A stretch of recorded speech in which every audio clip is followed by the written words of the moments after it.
Younger of the two big components of the Garden of the Gods.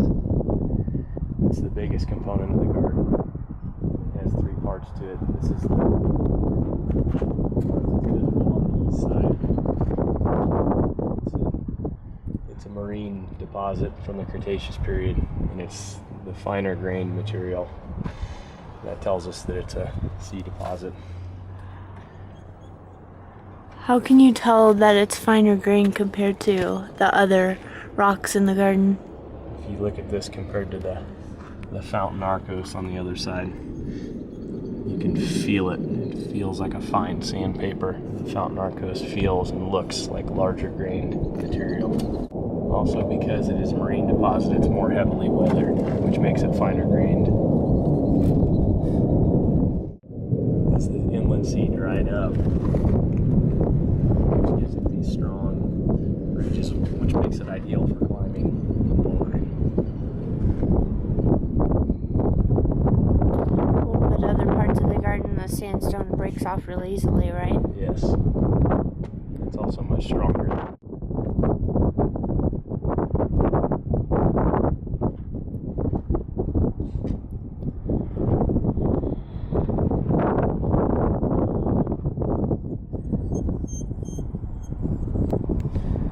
What kind of rock is Kindergarten Rock that you're looking at right now?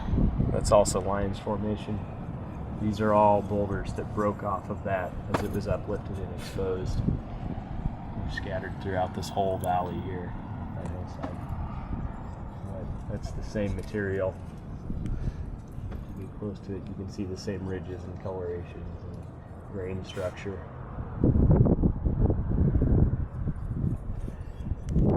So why then, when you go further west, does it change? Like, what caused it to be harder here and then just feet away not hard? It's a different formation. That's the Fountain Arcos. They were all laying on top of each other originally, and then when Pikes Peak came up, it uplifted them, and that's why we get formations next to one another that are different and softer and harder and larger and smaller grain size, different colors.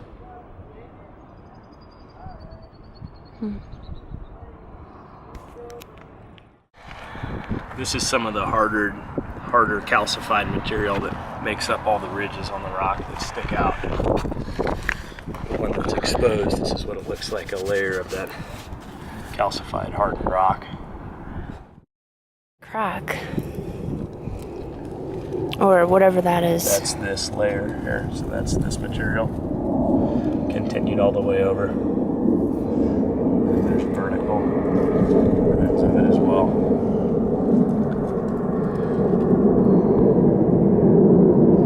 Because sandstone's made of all kinds of small particles pushed together, there's lots of little anomalies like that that get included into the rock that aren't the same material.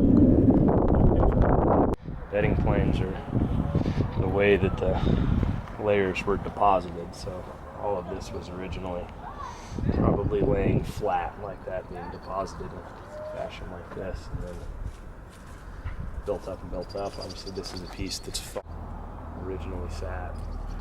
So that would be how all these boulders got here? They just fell off of They all broke off. The larger rock. And weathering and mass wasting broke off, rolled down here.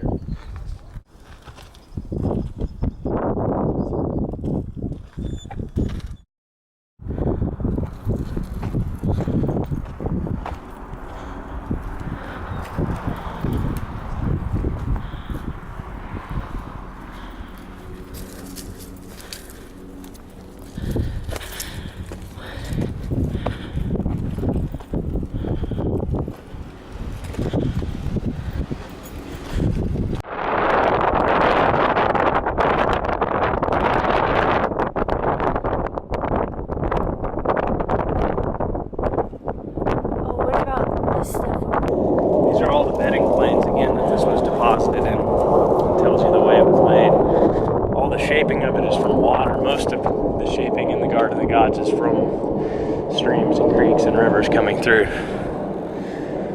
You can see there's a lot of erosion all around us here. Most of what we see here is because of moving water.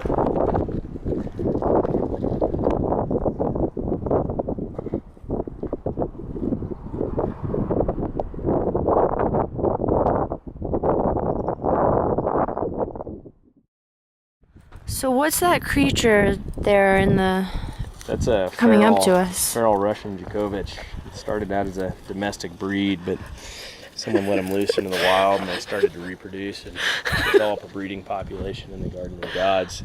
So they're introduced by humans here. Obviously not native to this area, but he's adapted well to this terrain. You can see he's very sure-footed, able to climb all sorts of rock formations, and his fur color has changed. They were initially much darker, almost black, but this allows him to blend in and not be eaten by coyotes or other real predators. He survives mostly on wild sweet potatoes and strawberries and other vegetables. It's almost entirely vegetarian diet.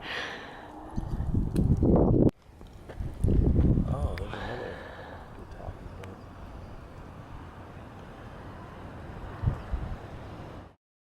Now, have you ever seen a Jacobich get this close to a human? Never before. This is a first for this documentary. A Jacobich allowing human contact. And He's so friendly. He's very friendly, but don't let this behavior fool you. They're extremely dangerous, and they've been known to attack humans, mostly children and the elderly. And that's why you're not Slower, afraid? Easier to catch. My reflexes are fast enough. I can probably kill him if I have to. Wow. This is a special moment.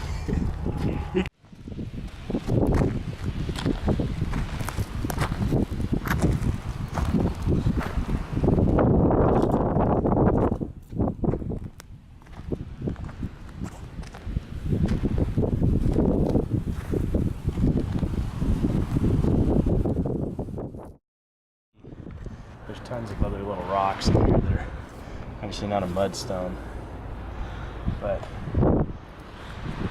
what we did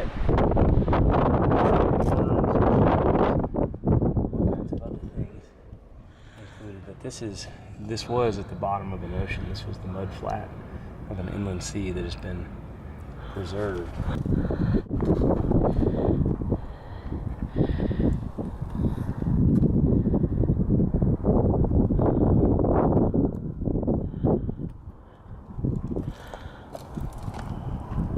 All again part of the Lions Formation.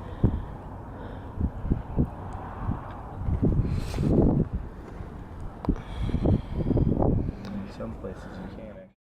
Exposed, you can see its round shape here. This is a fossilized worm. So this was a worm that died in this mud flat here, and then was included in the rock. It hardened up and became part of the minerals that are included in the Fountain Formation. This is the other major component of the Garden of the Gods. It's smaller than the Lions Formation in terms of the area that it encompasses, but it's actually a much larger formation overall. What it is it's called a narcosic sandstone, which means it's these large chunks like this, and you can see all these little pebbles that break off really easily there. It's formed from alluvial fans from the ancestral Rockies. So before Pikes Peak or any of this was here, there was a mountain range that eroded away, and the erosional components that were left are this right here. They all piled up